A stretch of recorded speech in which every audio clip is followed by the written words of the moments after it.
Olá, pessoal, como é que vocês estão? Espero que estejam todos muito bem. Vamos hoje gravar nossa última aula da semana, né? Da semana. O ano ainda não acabou, ainda vocês vão ver por aqui ainda muitas vezes, certo? Vamos para o slide e depois vamos para o nosso livro didático. Combinadinho assim? Vamos lá, galerinha.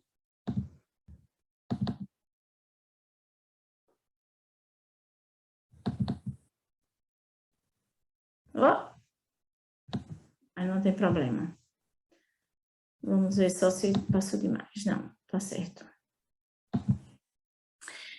Vamos falar hoje um pouquinho sobre o modo indicativo e seus tipos verbais. Não todos, certo? Somente o presente e o pretérito. Ok, galerinha? O modo indicativo, ele serve para indicações verbais tidas como reais ou certas, né? Coisa que tem certeza que aconteceu ou vai acontecer ou está acontecendo, certo? De se concretizarem, né? Vamos lá, reformulando aqui. Vou ler, depois eu vou explicar melhor. O modo indicativo serve para indicações verbais tidas como reais ou certas de se concretizarem. Compõe um dos modos verbais, tendo os outros dois, modo subjuntivo e modo imperativo, que nós não vamos falar hoje. O modo indicativo tem 6 tempos verbais entre presente, passado e futuro. E hoje nós vamos falar somente de presente e passado, que no caso é pretérito, certo? Presente, indicações que ocorrem no momento do enunciado, ou que são permanentes verdades científicas ou hábitos vigentes.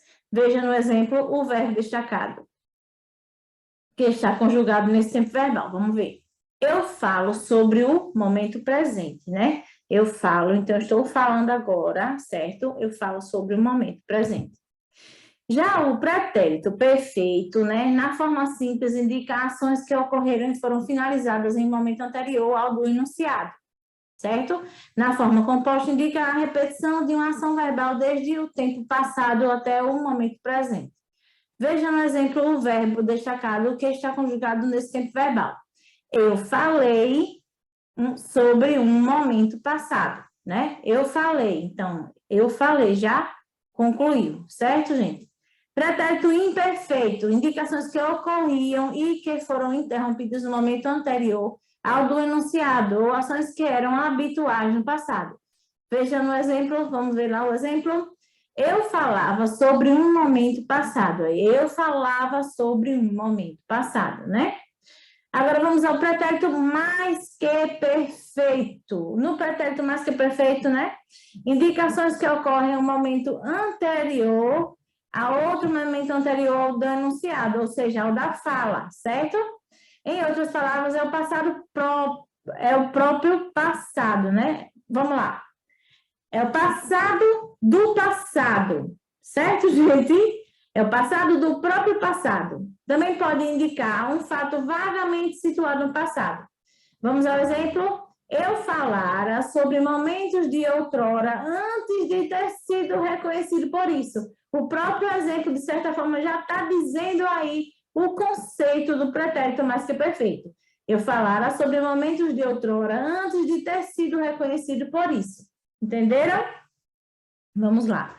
Mas com as atividades, né, todos vão entender.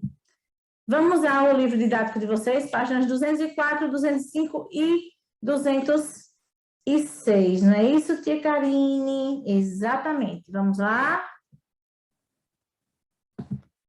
Na página 204, reflexão sobre o uso da língua, certo? Verbos indicativo, presente, pretérito perfeito, mais que perfeito e imperfeito. Distinção entre os tempos. Primeira questão. Leia a seguir um trecho da resenha Os Casos de Rolando Boldrin, que a gente leu na aula passada. Músico, cantor, compositor, apresentador de TV, ator de teatro, de televisão e de cinema, além de ser um grande pesquisador da cultura popular brasileira, o contador de causos Rolando Boldrin chega aos 80 anos de idade e coloca tudo o que viveu nos 58 anos de carreira no papel. Chega às livrarias a biografia, a história de Rolando Boldrin, Senhor Brasil, escrita pelos jornalistas William Correia e Ricardo Taira. Letra A. Em que tempo e modo foram conjugados os verbos destacados em negrito? Só nos que estão em negrito. Ó. Chega, coloca. Hein, gente? O que é que vocês acham? É passado ou presente? E aí? Vejam aí direitinho, certo? Letra B. O que expressa o emprego desse tipo verbal no trecho? Depois que vocês identificarem, vai ficar fácil vocês fazerem essa segunda, porque a partir do momento que você identifica o tempo verbal, você vai dizer justamente aqui, no caso, o emprego desse tempo verbal, o que é que ele vai expressar, certo? C, nesse trecho, que verbo está flexionado no passado? Vejam aí qual é que está flexionado no passado. No verbo, no trecho, não é nos que estão destacados não, viu, gente? É no trecho. D, o autor poderia ter utilizado esse verbo no presente, por quê? E aí? Depois que vocês locarem esse verbo, vocês vão dizer se o autor poderia ou não ter localizado aí. Ter colocado ele no presente. Aí vocês vão justificar aí o porquê, certo? 2, releia esta frase extraída da resenha e observe o verbo em destaque. Hoje, Boldrin apresenta o programa Senhor Brasil. Letra A, reescreva essa frase flexionando o verbo destacado no pretérito perfeito do indicativo. Você vai pegar essa frase que está no presente e vai botar ela no pretérito perfeito do indicativo, certo? B, que alteração de sentido é possível observar na construção que emprega o verbo do pretérito perfeito do indicativo em relação ao seu emprego no presente? Aí você vai ver aí qual foi a alteração de sentido que foi provocada na frase após essa mudança, certo? 3. Observe o seguinte trecho da resenha e os verbos em destaque. Mergulhar em novas possibilidades de trabalho e, assim, abrir caminhos para a cultura brasileira. Letra A. Indica a conjugação verbal, ou melhor, desses verbos. Aí vocês vão dizer aí qual é a conjugação. Se é a primeira terminada em AR, segunda terminada em R ou terceira terminada em IR, certo? B, os verbos em destaque são fracionados na forma infinitiva, né, gente? Aqui os nomes dos verbos, né? Reescreva essa passagem do texto empregando as formas verbais na primeira pessoa do singular do presente do indicativo. Vejam aí como é que vocês vão fazer essa alteração, certo? C, que efeito de sentido o emprego do verbo na primeira pessoa do presente produz na passagem do texto? Vejam aí qual é o efeito de sentido que produz, né? Qual a alteração que foi feita? Qual o sentido que tomou o texto? 4.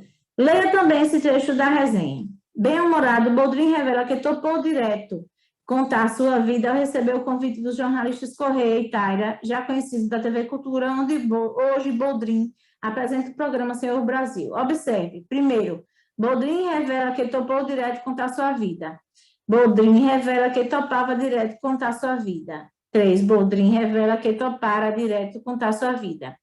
Letra A. Os verbos destacados nos 3 trechos estão no passado, ou melhor, está confirmando aqui. Os verbos destacados nos 3 trechos estão no passado. Em qual dos trechos o verbo indica uma ação já concluída? De acordo com a explicação que nós vimos, qual é que indica uma situação já concluída? 1, 2 ou 3, né?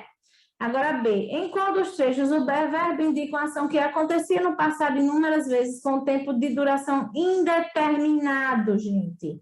1, 2 ou 3, né? C. Em qual dos trechos o verbo indica uma ação que aconteceu no passado, indicando um tempo remoto, distante, bem distante?